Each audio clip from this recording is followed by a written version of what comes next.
नमस्कार। भारतीय इतिहास संकलन समिति करीमगंज डिस्ट्रिक्ट की ओर से फिर एक बार आप लोगों को इस व्याख्यान माला में सादर आमंत्रण करते हैं। और आज हमारे साथ जो है उन्हें भारत का एक जाने माने विद्वान प्रोफेसर संतोष शुक्ला जी जेएनयू का प्रोफेसर हैं और school of Sanskrit and Indic studies का डीन है। आपका इंटरेस्ट जो है वो है पूर्व मीमांसा, धर्मशास्त्र, पुराण एवं संस्कृत भाषा तथा साहित्य आदि। आपने 8 पुस्तकें अभी तक लिखी हुई हैं और एनसाइक्लोपीडिया ऑफ हिंदुइज्म का जो 11 भाग है इसका सह संपादक भी आप रह चुके हैं। अभी पुराण विश्वकोश एवं पुराण पदानुक्रम कोश के ऊपर आपका शोध कार्य चल रहा है और आज जो आपने जो विषय चुना है वो है पुराण विद्या के अध्ययन की आवश्यकता। तो सर, पहले तो हमारा जिला समिति की ओर से आप आए, इसीलिए बहुत बहुत आपका आभार। और आप सर शुरू कर सकते हैं सर। याम मेधाम देवगणा पितरश्च उपासते तया मा मध्य मेधया अग्नि मेधाविनम कुरु। आदरणीय निरंजन जी एवं आपकी समिति के सभी सदस्यगण, आप सभी के प्रति मैं कृतज्ञ हूं कि आपने पुराणों के विषय में चर्चा के लिए मुझे अवसर दिया। इसके लिए हम अत्यंत आपके आभारी हैं। पुराण विद्या 14 विद्याओं में एक प्रमुख विद्या के रूप में मानी गई है। जब विद्याओं की गणना की गई है, जहां जहां विद्याओं की गणना हुई है, वहां पर पुराण विद्या को एक महत्वपूर्ण स्थान दिया गया है। याज्ञवल्क्य की स्मृति के शुरू के ही श्लोकों में लिखा गया, पुराणम न्याय मीमांसा धर्म शास्त्रांग मिश्रिता वेदा स्थानानि विद्यानाम धर्मस्य च चतुर्दश। ये 14 विद्याएं जो हमारी परंपरा में अत्यंत महत्वपूर्ण है, 4 और उपवेदों को मिला लें तो 18 विद्याएं हो जाती हैं। इसी प्रकार अन्य विद्याओं का भी वर्णन भिन्न भिन्न शास्त्रों में, उपनिषदादि ग्रंथों में, वेदों में भी अनेक विद्याओं का उल्लेख मिलता है। तो पुराण एक महत्वपूर्ण विद्या के रूप में हमारी परंपरा में ज्ञात है। पुराण विद्या की प्राचीनता भी बहुत प्राचीन है। प्राचीनता इसकी, लोग कुछ आधुनिक विद्वान इसको बहुत बाद की विद्या मानते हैं, लेकिन यह सत्य नहीं है। यह विद्या अत्यंत प्राचीन है। इसका प्रमाण यह है कि चाहे वेद हो, चाहे ब्राह्मण ग्रंथ हो, चाहे आरण्यक ग्रंथ हो, चाहे उपनिषद ग्रंथ हो, सब जगह इस विद्या का, पुरानी इतिहास विद्या का वर्णन हमें प्राप्त होता है। छांदोग्योपनिषद में विद्या के प्रसंग में यह उक्ति अत्यंत सार्थक है। ऋग्वेदम भगवोद्धेमि यजुर्वेदम सामवेदम अथर्वणम इतिहास पुराणम पंचमम वेदानाम वेदम। तो उपनिषद काल में भी यह है।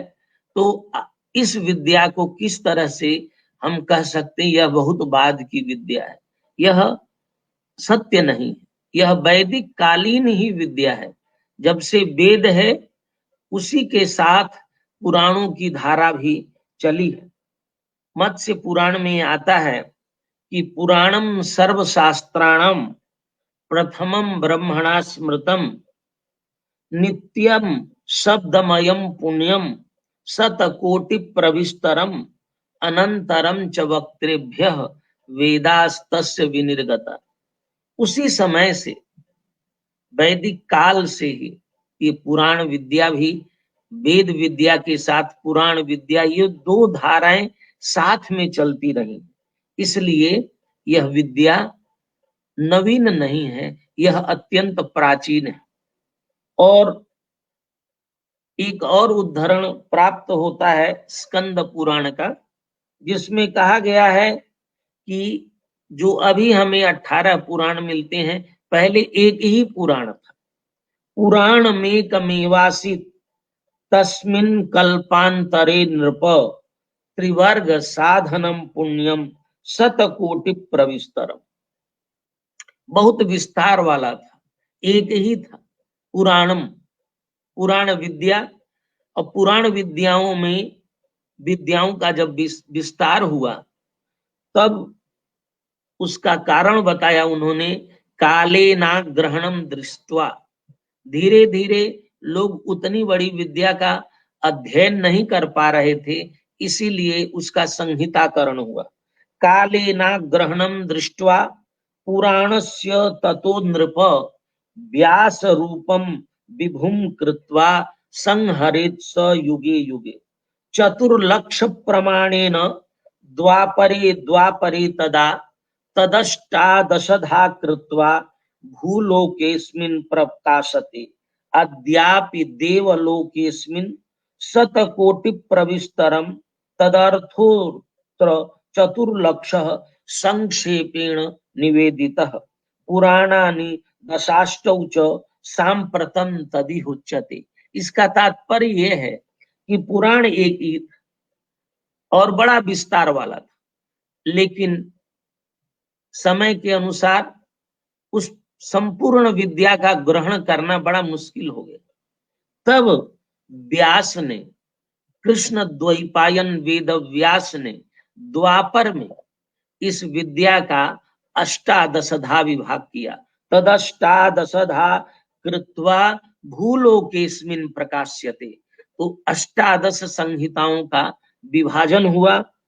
इस प्रकार से यह विद्या अत्यंत प्राचीन है। मार्कंडेय पुराण में एक उल्लेख आता है कि यह वैदिक काल से किस प्रकार से दो विद्याएं, पुराण विद्या और वेद विद्या एक साथ चलती रही हैं। उत्पन्न मात्रस्य पुरा ब्रह्मणो व्यक्त जन्मन पुराण मेतन वेदाश्च मुखेभ्यः नु विनिसृता वेदान सप्तर्षयः तस्मात् जगृहुः तस्य मानसा पुराणम जगृहुश्चाद्या मुनयस्तस्य मानसा। ब्रह्मा के दो मानस पुत्र ऋषि और मुनि, तो सप्त ऋषियों ने वेद की परंपरा का ब्रह्मा से ग्रहण किया और पुराण विद्या का ग्रहण सप्त मुनियों ने किया। उसी समय से यह जो ब्रह्मा के दो मानस पुत्र सप्त ऋषि और सप्त मुनि, तो इन दोनों की धारा, वेद की धारा और पुराण की धारा चलती रही और वह पूरे विश्व को प्रकाशित करती रही। यह नाना विद्याओं और परंपराओं का मूल कोश है। पुराण जो है यह हमारे ज्ञान, धर्म, संस्कृति, परंपरा, सभ्यता, इतिहास, विज्ञान, कला, शिल्प, सभी इन सब का विश्वकोश है। पुराण के बिना हम अपनी संस्कृति का, अपनी सभ्यता का, अपनी ज्ञान परंपरा का ज्ञान नहीं प्राप्त कर सकते। इसलिए पुराण का अध्ययन, पुराण विद्या का अवबोध हम करना जरूरी है। यदि हम अपनी सभ्यता का, अपनी संस्कृति का कुछ इतिहास जानना चाहते हैं तो बिना पुराण के वह हमें समझ में नहीं आ सकता। आज का इतिहास तो बहुत छोटे काल का वर्णन करता है, वह भी अस्पष्ट वर्णन करता है, बहुत विषयों को छोड़ चुका है। लेकिन यदि पूरी समग्रता से इन विषयों का ज्ञान करना है, तो हमें पुराणों का अध्ययन जरूर ही करना चाहिए। इस प्रकार पुराण विद्या का जो ग्रहण हुआ उसमें चार परंपराएं हुई, चार इसके क्रम है। एक क्रम है वैदिक काल, वेद काल में, वेद के समय पुराण विद्या। तो हमने बताया तदानी में एकमेवासित तदा कल्पांतरे न घ। वैदिक कल्प में एक ही पुराण विद्या थी, एक ही ग्रंथ था और बहुत विस्तार, शतकोटि प्रविस्तरम, इतना विस्तार वाला था। तो उस कल्प में जब उन्होंने छांदोग्य उपनिषद में कहा इतिहास पुराणम पंचमम वेदानाम वेदम, तो वैदिक कल्प में यह इतिहास पुराण विद्या पढ़ी लिखी जाती थी, पूरी परंपरा में थी। नारद ने यह उल्लेख बृहदारण्यक उपनिषद में किया है। अन्य जगहों पर भी आप वेद देख लीजिए, अथर्ववेद देख लीजिए, ब्राह्मण ग्रंथ देख लीजिए, श्रौत सूत्र, गृह्य सूत्र, चाहे जो हमारी परंपरा के ग्रंथ हों, पुराणों के उल्लेख से भरे पड़े। इसलिए इनका उस कल्प में, वैदिक कल्प में, यह बड़ा विस्तार वाला एक ही ग्रंथ था। बाद में वेदव्यास ने, वेदव्यासीय कल्प में, वेदव्यास जो है वो पराशर के पुत्र थे। पराशर के पुत्र इसलिए पाराशर्य इनको, या वादरायण या कृष्ण द्वैपायन वेदव्यास इनका नाम है। और इन्होंने 3 महत्वपूर्ण काम किए। एक तो इन्होंने संहिताकरण किया वेदों का, वेदों की 4 संहिताएं बना। उस समय वैदिक कल्प में वेद भी एक ही था, उसकी संहिताकरण का काम वेदव्यास ने किया। तो पैल ऋषि को उन्होंने ऋग्वेद संहिता दी, सुमंतु को अथर्ववेद, वैशंपायन को यजुर्वेद और जैमिनी को सामवेद, चारों वेदों को उन्होंने संहिताकरण किया और अपने शिष्यों को प्रचार प्रसार के लिए दिया। और फिर उसके पाठ भेद हुए, शाखाएं बनी और अनेक शाखाएं आज प्रचार प्रसार में हैं। 1125 शाखाएं उस समय थी।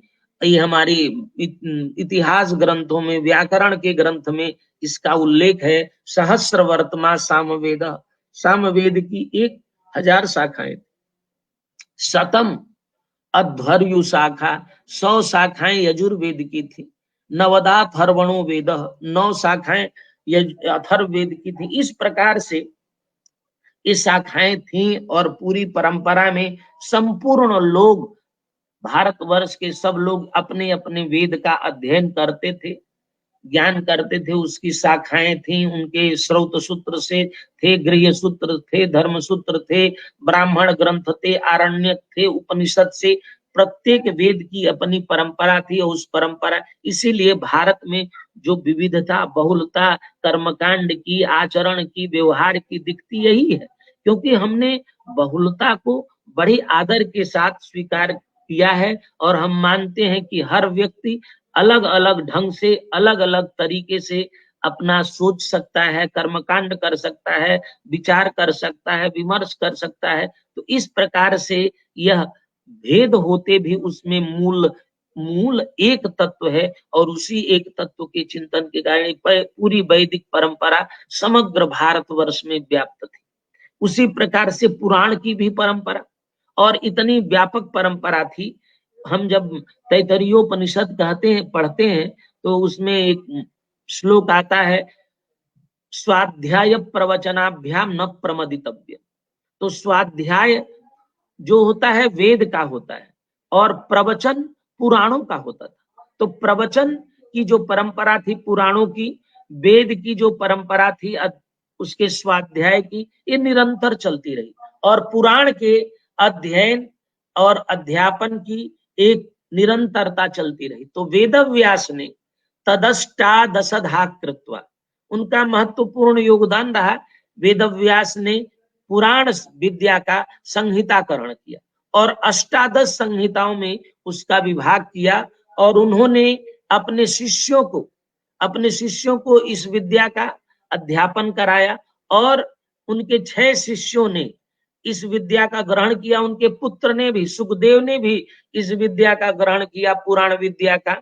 और सभी शिष्यों ने अपनी संहिताएं भी बनाई पुराण की, जिसमें से उनके महत्वपूर्ण शिष्य थे लोमहर्षण।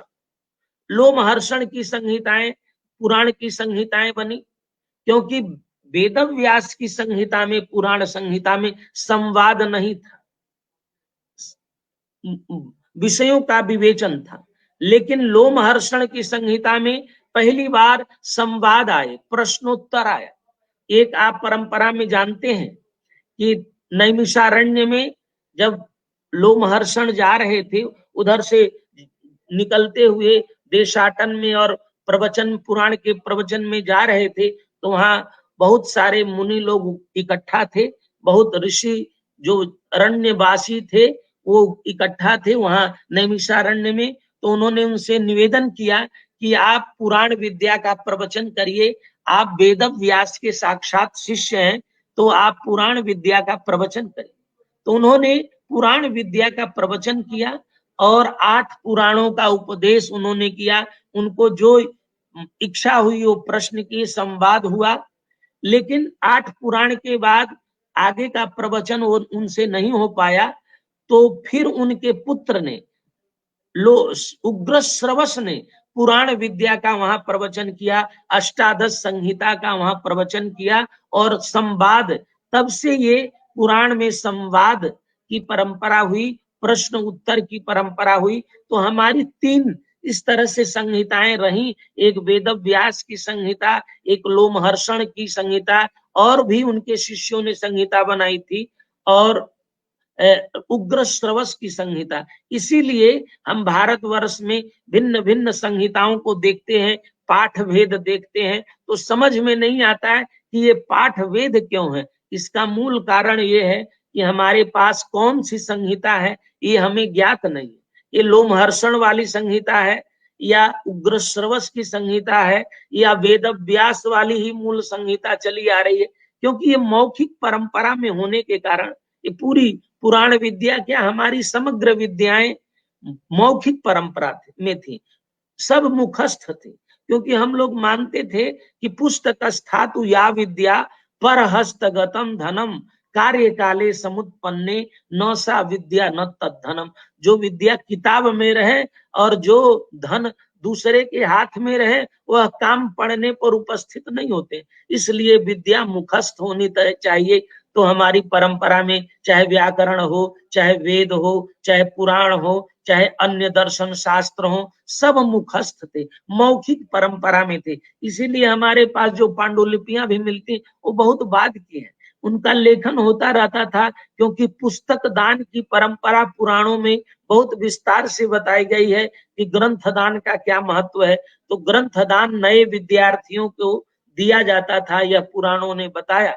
लेकिन आचार्य लोग, विद्यार्थी लोग अध्ययन काल में पुराण हो या वेद हो सबको कंठस्थ रखते थे, मुखस्थ रखते थे।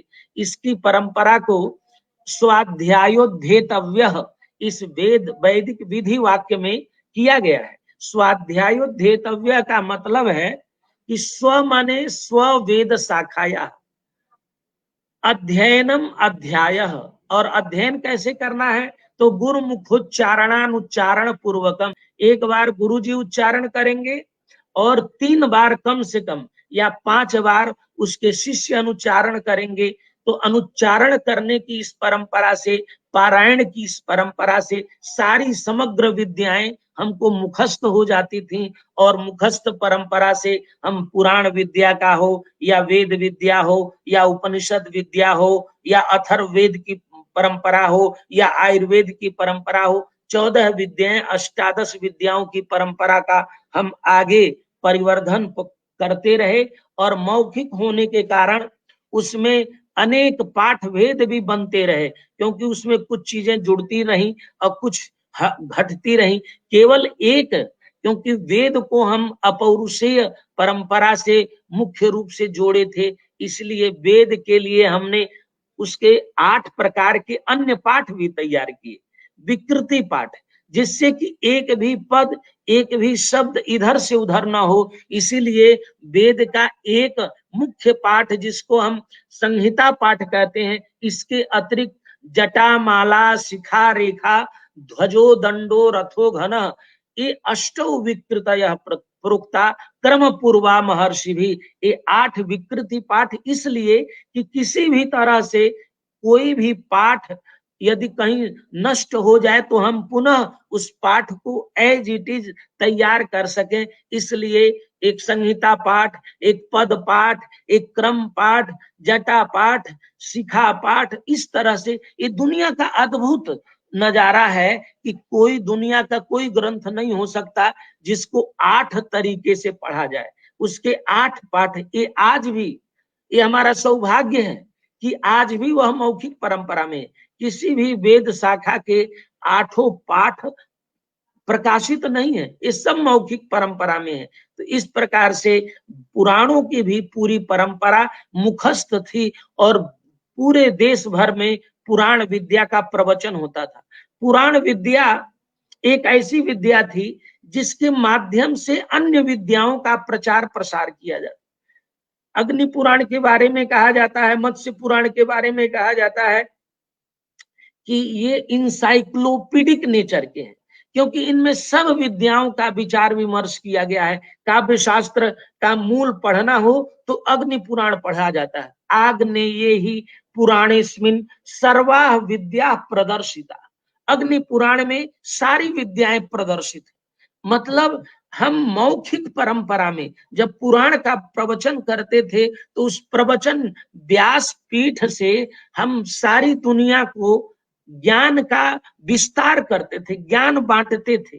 इसीलिए लोक में यह सारी परंपरा व्याप्त थी। रामायण और महाभारत की कहानियां हो, उनके पाठ हो, उनके आख्यान हो या अन्य विद्या स्थान हो, सारे मौखिक परंपरा में पुराण कर प्रवचनकर्ताओं ने समग्र भारत में प्रचार प्रसार किया। इसलिए हम सब विद्याओं से परिचित थे। गांव में रहते हुए भी, नगर में रहते हुए भी सब लोग गुरुकुल नहीं जाते थे। जो लोग नहीं जाते थे वो भी इन सभी विद्याओं से परिचित होते थे, क्योंकि पुराण के प्रवचनकर्ता उन विद्याओं का उल्लेख अपने व्याख्यान में करते थे। इसलिए इन पुराणों में ये सब विषय आए हैं। इस प्रकार पुराण निर्माण के 4 चरण हुए। वैदिक कल्प, वेदव्यासीय कल्प, लोमहर्षणीय कल्प, उग्रवशीय कल्प। इस प्रकार इन सारे कल्पों में अनेक पुराण संहिताओं का निर्माण हुआ और प्रवचन हुआ। हमारे पास अष्टादश पुराण संहिताओं के अतिरिक्त अष्टादश उप पुराण उपलब्ध हैं। उप पुराण के ऊपर भी औप पुराण उपलब्ध है।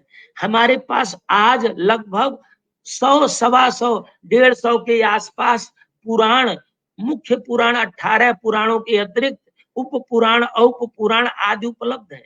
इनके अतिरिक्त राजस्थान, गुजरात आदि प्रांतों में कुल पुराण, जाति पुराण, स्थल पुराण, इनकी भी एक विस्तृत परंपरा है। इन सब का यदि हम संग्रह करते हैं तो बहुत बड़ी पुराण विद्या का एक वांग्मय हमारे समक्ष उपस्थित होता है। इसके अतिरिक्त श्रमण परंपरा में भी पुराणों का लेखन किया गया। जैन परंपरा में पुराण लिखे गए। इस प्रकार से इस पुराण विद्या का प्रवचन और विस्तार आज भी हो रहा है। आज भी हम पढ़ लिख रहे हैं और इसका श्रवण कर रहे हैं, क्योंकि ये हमारी राष्ट्रीय स्मृति में रहने वाला हमारी संस्कृति का इतिहास है, हमारी ज्ञान परंपरा का इतिहास है, जिसको हम इंटेलेक्चुअल हिस्ट्री कहते हैं, सोशल हिस्ट्री कहते हैं, पॉलिटिकल हिस्ट्री कहते हैं, लीगल हिस्ट्री कहते हैं। ये सारे विषय हमारी परंपरा में पुराणों के माध्यम से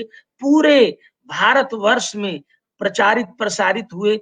यहाँ यहीं तक नहीं, हमारे विद्वान दूर देशों में भी जाते थे।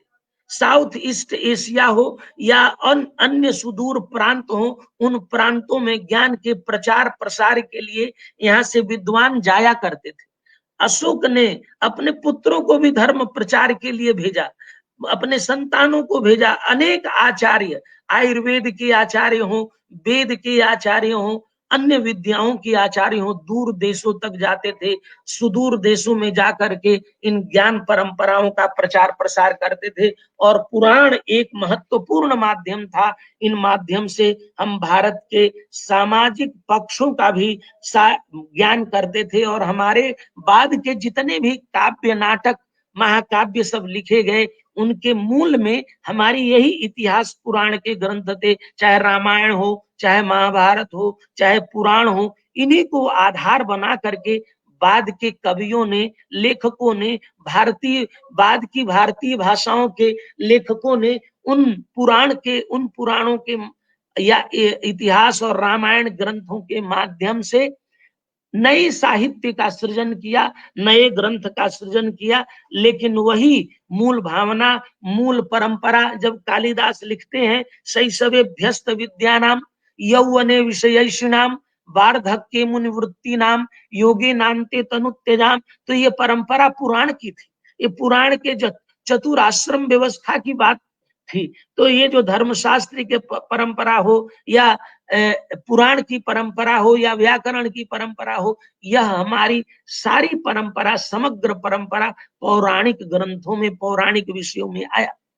इसीलिए यहां तक ही हमारे 2 कर्मकांड के विषय बन गए, एक श्रौत, एक स्मार्त। श्रौत परंपरा में श्रुति प्रतिपादित, ब्राह्मण ग्रंथों में प्रतिपादित, श्रौत सूत्रों में प्रतिपादित, शुल्ब सूत्रों में प्रतिपादित परंपरा का ज्ञान आगे बढ़ा, और कल्प गृह सूत्रों में, धर्म सूत्रों में पौराणिक मंत्रों का सृजन किया गया, जो हमने आख्यान, उपाख्यान, गाथा और कल्पशुद्धि धर्मशास्त्र का विषय है। जब वेद व्यास ने पुराण का निर्माण किया, जब अष्टादश संहिताएं की, तो उन्होंने 4 विषय जोड़ दिए, आख्यान, उपाख्यान, गाथा और कल्पशुद्धि। ये जोड़ने का मतलब ये हुआ कि जो विषय शुष्क से थे, जो क्योंकि वैदिक तत्वों का ही निरूपण कर रहे थे, सृष्टि विद्या का प्रतिपादन कर रहे थे, उन विद्या का प्रतिपादन को रोचक बनाने के लिए आख्यान का सहारा लिया गया, उपाख्यान का सहारा लिया गया, गाथा का सहारा लिया, कल्पशुद्धि का सहारा लिया गया। तो ऐसे अनेक कर्मकांडों का, अनेक सांस्कृतिक, सामाजिक, धार्मिक नियमों का विधान किया गया पुराणों में। अतः पौराणिक धर्म, पौराणिक देवता, पौराणिक आचार व्यवस्था, ये भी स्मार्त परंपरा में समग्र भारत में चलती रही और अभी भी चल रही है। हम लोग जब इन परंपराओं के, वनवासियों की परंपराओं को देखते हैं, सुदूर लोगों की परंपराओं को देखते हैं, तो हमें समझ में नहीं आता है कि ये कैसे हमसे मिलते हैं। दूर देशों में भी जाते हैं तो देखते हैं कि हमारे कर्मकांड उनसे मिल रहे हैं, हमारी भाषा का साम्य उनसे मिल रहा है, हमारी व्यवस्था का साम्य मिलता है। इसका कारण यही है कि पुराण विद्या का प्रचार प्रसार सुदूर देशों तक हुआ, और इसके कारण ये सारी परंपराओं का ज्ञान सर्वत्र वितरित हुआ। और उसमें आज हमें एंथ्रोपोलॉजी यदि करनी है तो हम बिना पुराण के नहीं कर सकते। इसीलिए जब हम पुराण के शोध के विविध आयामों को देखते हैं, तो जब आर्कियोलॉजी के लोग जब काम करते हैं तो पुराणों से वो सम्मत हो जाते हैं, पुराण के वो विषय उनसे युक्त हो जाते हैं, उनको हम मिला देते हैं। चाहे द्वारिका का इतिहास हो, चाहे अन्य नगरों का इतिहास हो, जब हम आर्कियोलॉजी के साथ काम करते, एंथ्रोपोलॉजी के साथ काम करते हैं, तो अन्य विषय हमारे समझ में आ जाते हैं। भाषा विज्ञान के साथ जब हम काम करते, क्योंकि ये सब विषय पुराण में निहित है। आज हम अलग अलग शास्त्र, अलग अलग विषय में पढ़ रहे हैं, पहले एक समग्रता के साथ इनका विषय पढ़े जाते थे। इसीलिए कहा गया है, नारद पुराण में कहा गया है, वेदाः प्रतिष्ठिता सर्वे पुराणे सेव सर्वदा। पूरी समग्र विद्या पुराणों में समाहित है। उस विद्या का अवलोकन, अवगाहन और उसकी समझ विकसित करने के लिए हमें पुराण विद्या का अवलोकन, अध्ययन बहुत जरूरी है। इसीलिए इतिहास पुराणाभ्याम वेदार्थम समुपबृंहयेत, वेदार्थ का उपबृंहण बिना पुराण विद्या के नहीं किया जा सकता। इतिहास पुराणम पंचमो वेद उच्यते। महाभारत में कहा, श्रीमद् भागवत में कहा, ये 5वां वेद है। 5वां वेद कहने का तात्पर्य यही होता है, वेदवत पूज्य है। पंचमी साहित्य विद्या, कौटिल्य ने अपने अर्थशास्त्र में कहा कि अनेक विद्याओं का उन्होंने विस्तार से विवेचन किया, तो उन्होंने कहा चतस्रः एव विद्या, 4 विद्या है, अन्वीक्षिकी, त्रयी, वार्ता, दंड नीति। तो इस प्रकार से काव्य राजशेखर ने, जो काव्य मीमांसा के लेखक हैं, उन्होंने कहा पंचमी साहित्य विद्या, ये साहित्य विद्या जो है ये भी बड़ी महत्वपूर्ण है। इसी प्रकार जब हम वेदों का विश्लेषण करते तो वेदवत पुराण विद्या है, पंचमी पुराण विद्या, इस तरह से उल्लेख हमें मिलता है। यदि हम तीर्थों का वर्णन करना चाहें, नदियों का वर्णन समझना चाहें, पुराणों का वर्णन करना चाहें, पर्वतों का वर्णन, नदियों का वर्णन, हमारे तीर्थों का, उत्सवों का, पर्वों का इतिहास यदि हमें जानना है तो बिना पुराण के ये इतिहास नहीं समझा जा सकता है। केवल पॉलिटिकल हिस्ट्री ही हिस्ट्री नहीं है, सोशल सांस्कृतिक हमारा इतिहास है, हमारा दार्शनिक इतिहास है, हमारा भौगोलिक इतिहास है। अब आप सोचिए, लोग कहते हैं कि भारत एक देश ही नहीं था। आज के इतिहासकार कहते हैं कि देश का निर्माण हुआ 1947 में। ये सरासर गप है, गलत बात है, क्योंकि पुराण में तो न केवल भारतवर्ष का इतिहास बताया गया, भारतवर्ष का भूगोल बताया गया, अपितु संपूर्ण दुनिया का भूगोल बताया गया। दुनिया का कोई ऐसा ग्रंथ नहीं है कि जो समग्र दुनिया का, पूरे पृथ्वी का भूगोल बताए। सप्तद्वीपा वसुंधरा और सातों द्वीपों का विस्तार से वर्णन, उनके नदियों का वर्णन, उनके पर्वतों का वर्णन, उनके वनों का वर्णन, सबका वर्णन, छोटी नदियां हो, बड़ी नदियां हो, अफ्रीका के देशों का खोज पुराणों के आधार पर बड़े विद्वानों ने किया, उनको पढ़ा तो वो सब मिलता है। आज भी हम उन देशों में जाएं, उन प्रांतों में जाएं तो ये पौराणिक वर्णन मिलते हैं। ये गप नहीं है, ये कल्पना के विषय नहीं है, ये सब इतिहास के साथ जुड़ते हैं। लेकिन ये हमारा दुर्भाग्य है कि इन विषयों को नहीं पढ़ते हैं, और न पढ़ने के कारण हम जब कुछ दूसरा देखते हैं तो हमको लगता है कि यही नया है, यही सबसे पहले बार कहा जा रहा है। जब हम इन विषयों को देखते हैं तो ये विषय हमारे समक्ष आता है, वंशानुचरित है, क्योंकि पुराण के पंच लक्षण, सर्गश्च प्रतिसर्गश्च, सर्ग सृष्टि का इतिहास, दुनिया कब बनी, दुनिया कितनी पुरानी है, दुनिया का इतिहास क्या है, पृथ्वी का इतिहास क्या है, ये मनवंतर का इतिहास जब तक हमें नहीं आएगा तब तक हम दुनिया के सृष्टि का इतिहास नहीं बता सकते। लोग, वैज्ञानिक लोग लगे हैं, हम लोगों ने, हमारे जो पौराणिक अवधारणा है, पुराणों में सृष्टि रचना के विविध विषय वर्णित, उसमें युग, मनवंतर आदि का विवेचन है। मनुष्य का एक वर्ष देवों का एक दिन है, एक रात है। 12,000 दिव्य वर्षों का मनुष्यों का 43,20,000 वर्ष का एक चतुर्युगी होता है। इतनी लंबी काल गणना है जिससे हम आज अनभिज्ञ है।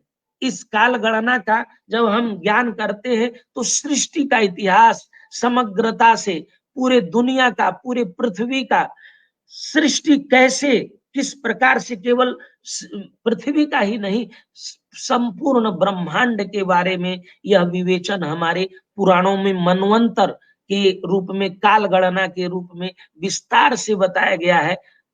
हमारे पूर्व के बहुत सारे विद्वानों ने इस पर बहुत अनुसंधान भी किया है, लेकिन आजकल हम इन विषयों को अपने अध्ययन अध्यापन में नहीं रखते हैं, इसलिए इन विषयों से अनभिज्ञ रहते हैं।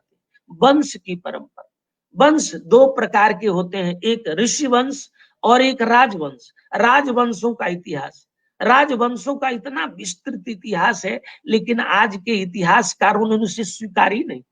वो कहते हम नहीं मानते हैं। यदि हम महाभारत देखें, पुराण देखें, रामायण देखें, यही हमारी पुराण विद्या है। इनमें जो वंशों की परंपरा है, सैकड़ों वंश है, सैकड़ों राजवंशों का इतिहास है, लेकिन आज के इतिहासकार मनमर्जी उनको नहीं मानते, कहते ये हमारा हिस्टोरिकल नहीं है। क्या हिस्टोरिकल होने के लिए क्या प्रमाण चाहिए वो वही बता सकते हैं। ये ग्रंथ प्रमाण है, ये लिटरेरी सोर्स प्रमाण है। अब आर्कियोलॉजी का उत्खनन करके देख लीजिए, लेकिन उनको नहीं मानना है तो नहीं मानना है, लेकिन उनके मानने और न मानने से कुछ नहीं होता है। जो राष्ट्रीय स्मृति में, हमारा इतिहास किताब का इतिहास नहीं है, हमारा इतिहास मौखिक इतिहास है, ये राष्ट्रीय स्मृति में रहता है, ये भारत के समग्र लोगों के स्मृति में ये इतिहास है, ये भूला नहीं जा सकता।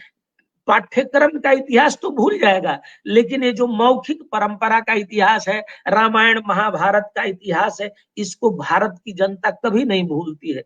कहीं भी हो वो इतिहास उसको याद रहता है। इसीलिए इस पुराण विद्या के निरंतर अध्ययन अध्यापन से ही हम अपने भारतवर्ष की परंपरा, इतिहास और संस्कृति से अवगत हो सकते हैं। इसीलिए इस पुराण के विश्वकोश, क्योंकि ये विश्वकोश है, कोई ऐसा विषय नहीं है कि जो इसमें नहीं आया है। रामायण महाभारत के इतने विस्तार के अध्ययन को एक बड़े विद्वान थे अल्तेकर जी, एस अल्तेकर, उन्होंने कहा रामायण महाभारत और महाभारत की वंशावलियां उतनी ही प्रामाणिक हैं जितनी प्रामाणिक मौर्य और आंध्र राजाओं का इतिहास प्रामाणिक है। ये उन्होंने अपने उस ग्रंथ में लिखा है और कहा कि हम उसको रिकंस्ट्रक्ट कर सकते हैं। इन ग्रंथों के आधार पर इसको हम रिकंस्ट्रक्ट कर सकते हैं। महाभारत के पूर्व के इतिहास को पुनः हम रिकंस्ट्रक्ट कर सकते हैं। हेमचंद्र राय चौधरी ने कहा कि परीक्षित के अनंतर राजाओं का जो इतिहास है उसको हमें उसका अनुसंधान करना चाहिए, उसको देखना चाहिए। डीएस सरकार ने कहा कि हमें जो ज्योग्राफी का अध्ययन है, studies in the geography of ancient India और मिडिवल इंडिया, उसको हमें उस ज्योग्राफी को फिर से पुराणों के माध्यम से पढ़ने और समझने की जरूरत है। इसी प्रकार से आधुनिक शोध के क्षेत्र में एक हरप्रसाद शास्त्री जी बड़े भारी विद्वान थे, उन्होंने एक जगह लिखा है पुराण विद्या के बारे में 19वीं शताब्दी के बड़े विशिष्ट विद्वान थे और उन्होंने लिखा कि पुराण वांग्मय बहुत विशाल है। 18 महापुराणों में 4 लाख श्लोक है। जो हमारे 18 महापुराण हैं इनमें 4 लाख श्लोक, इनके अतिरिक्त 18 उपपुराण हैं एवं 18 उपपुराण हैं, और भी हैं इनके अतिरिक्त कुछ और भी पुराण हैं। इस प्रकार इन पुराणों की संख्या 100 के आसपास बैठती है। ये हरप्रसाद शास्त्री जी लिख रहे हैं। यदि हम मान लें कि प्रत्येक पुराण में 20,000 श्लोक हैं, तो 100 पुराणों की संख्या, श्लोक संख्या लगभग 20 लाख बनती है। और एक खंड, यदि हम एक खंड प्रकाशित करते हैं 4,000 श्लोकों के साथ, तो पुराण वांग्मय 500 भागों में प्रकाशित होगा। उनके कहने का तात्पर्य एक अनुमान की दृष्टि से वो बता रहे हैं कि 4 लाख श्लोक उपलब्ध है 18 पुराणों में, और 18 उपपुराण है, 18 उपपुराण है, 100 पुराण हो गए। और एक अनुमानित संख्या बना लें, क्योंकि स्कंद पुराण है तो 85,000 श्लोक, किसी में 15,000 है, किसी में 25,000 है। तो उन्होंने कहा हम यदि 20,000 प्रत्येक पुराण का रख लें कि 20,000 होंगे, 100 पुराण गुणे 20,000, तो 20 लाख श्लोक बने। और 20 लाख श्लोक का यदि 4,000 श्लोक का एक भाग प्रकाशित करें, तो हमारा 500 भागों में केवल पुराण वांग्मय प्रकाशित होगा। ये अभी तक हुआ नहीं।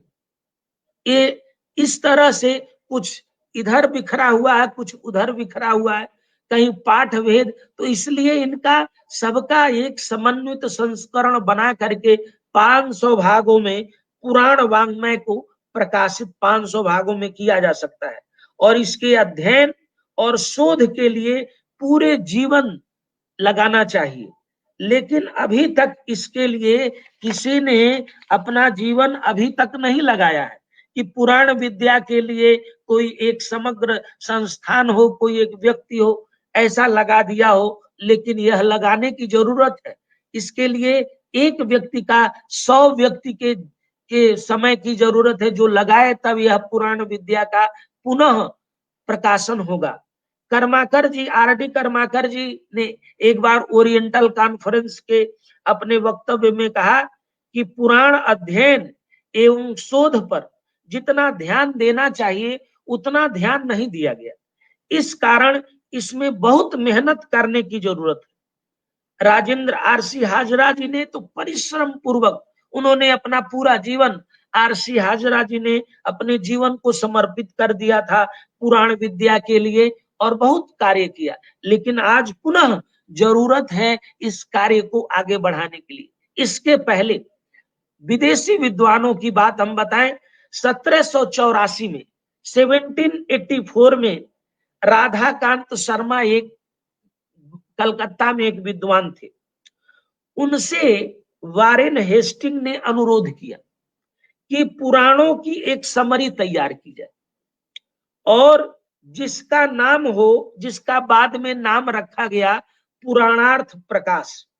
और पुराणार्थ प्रकाश को सर विलियम जोन्स ने देखा और उस ग्रंथ को देखकर पुराणार्थ प्रकाश को उनकी बहुत उसमें गहरी रुचि हुई और उसका विस्तार से अध्ययन करना चाहते थे, लेकिन उनके जीते जी तो नहीं, लेकिन उनके मरने के बाद उनके कुछ लिखित हस्तलिखित कापियां देखी गई तो उसमें एक अप्रकाशित पांडुलिपि मिली जिसका उन्होंने नाम लिखा था the ancient geography of India, और वह उन्होंने पुराणों के आधार पर लिखा था और कुछ पुराणों का उन्होंने अनुवाद भी किया था और लिखा था ए ट्रांसलेशन ऑफ पुराण। लेकिन उनके मरने के बाद ये मिला, ये सब उपलब्ध है, ये लाइब्रेरी में लंदन में भी उपलब्ध है और भारत के भी कलकत्ता में भी उपलब्ध होगा ऐसा मुझे लगता है। और इसके अतिरिक्त विदेशी विद्वानों ने और भी कार्य किया। एक उन्होंने पेरिस में नेशनल लाइब्रेरी में 1807 में एक कैटलॉग ऑफ संस्कृत मैन्युस्क्रिप्ट रखा है, वह बना, उसमें उन्होंने पुराण के कंटेंट का बहुत सारा इंफॉर्मेशन रखा है, पुराण की पांडुलिपियों का, पुराण से संबंधित सूचनाओं का। और एक एलेक्जेंडर हैमिल्टन थे, उन्होंने भी इसके लिए अपना जीवन समर्पित किया था और पुराणों की हस्तलिखित पांडुलिपियों का एक कैटलॉग तैयार किया था। और शुरुआत में उन्होंने अपने हाथ से ही लिखा था, बाद में उन्होंने उसको छपवाया और वो मानते थे कि वेद के बाद सबसे महत्वपूर्ण ग्रंथ पुराण ही।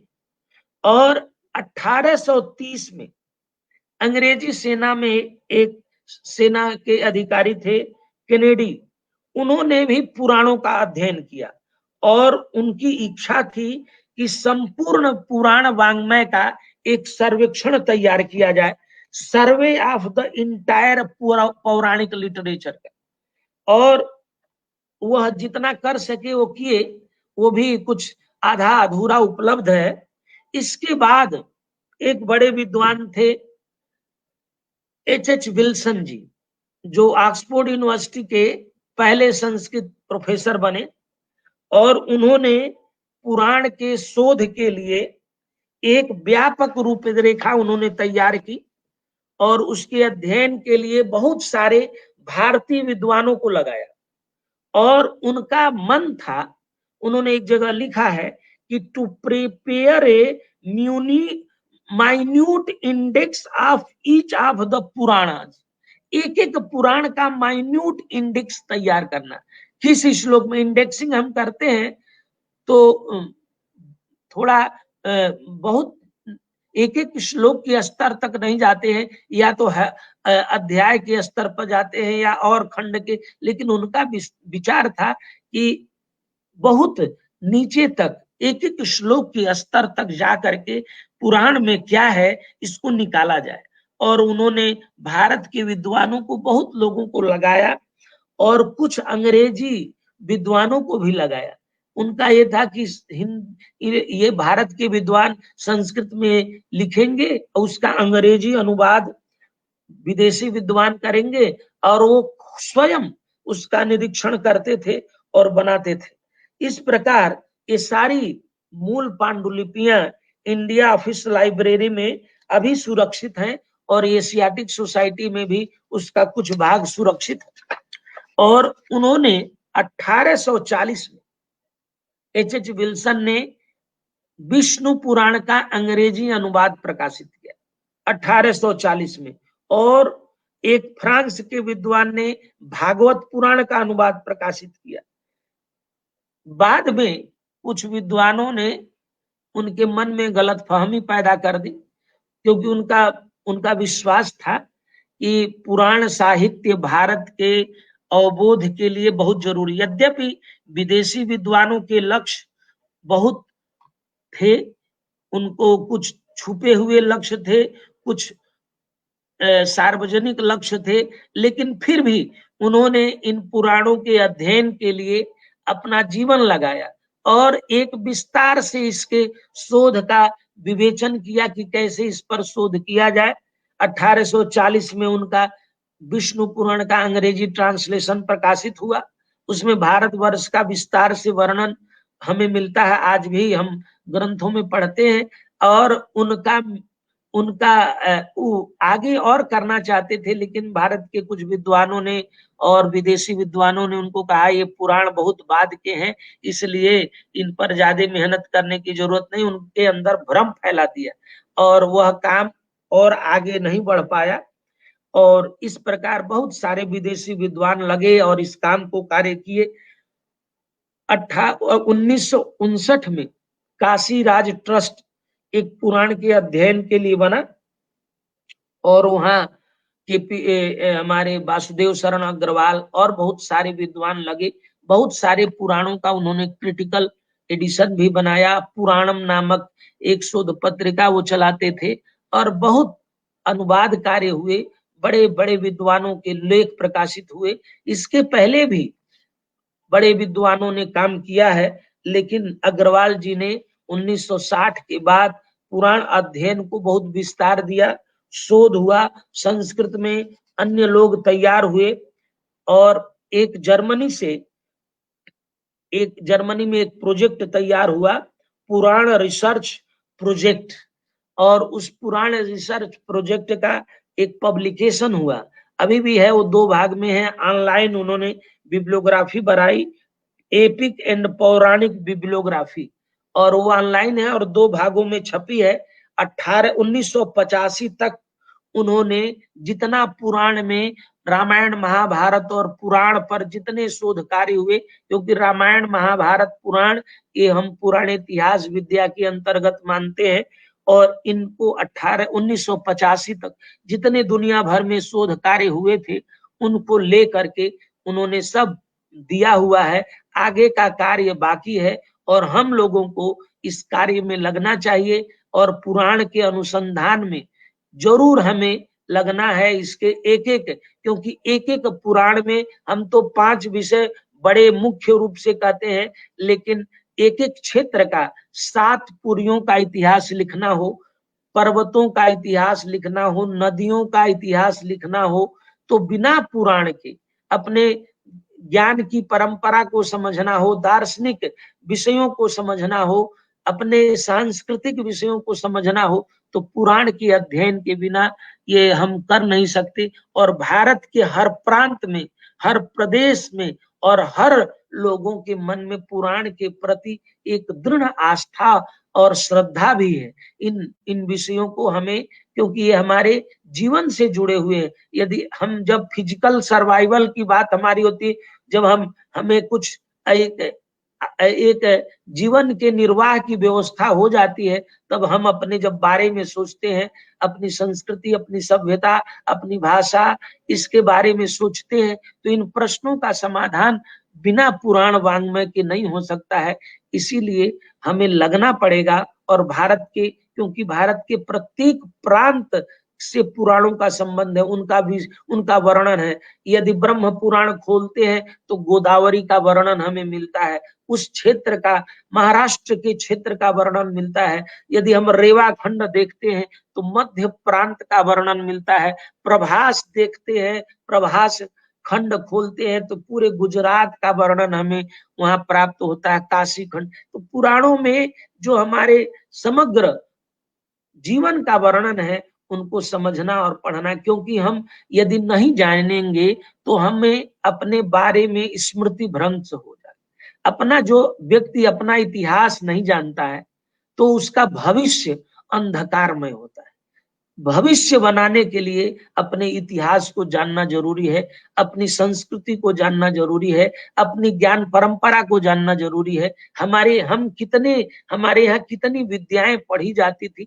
आजकल तो हम पढ़ना लिखना शुद्ध एक उसका निर्धारण समझ रखे हैं कि जिससे नौकरी मिले वही विषय पढ़ना है, अन्य विषय भले ही जीवन के लिए उपयोगी हैं उनको नहीं पढ़ना यही। लेकिन जब हम जीवन के एक अवस्था में पहुंचते हैं तो हमें लगता है कि हमारा जीवन अधूरा रह गया, क्योंकि हम इन विषयों से परिचित नहीं हो पाए। साहित्य, संगीत, कला विहीन हो, जो हमारा यदि जीवन साहित्य से विहीन हो, संगीत से विहीन हो, कला से विहीन हो, संस्कृति से विहीन हो, तो वो कैसा जीवन है?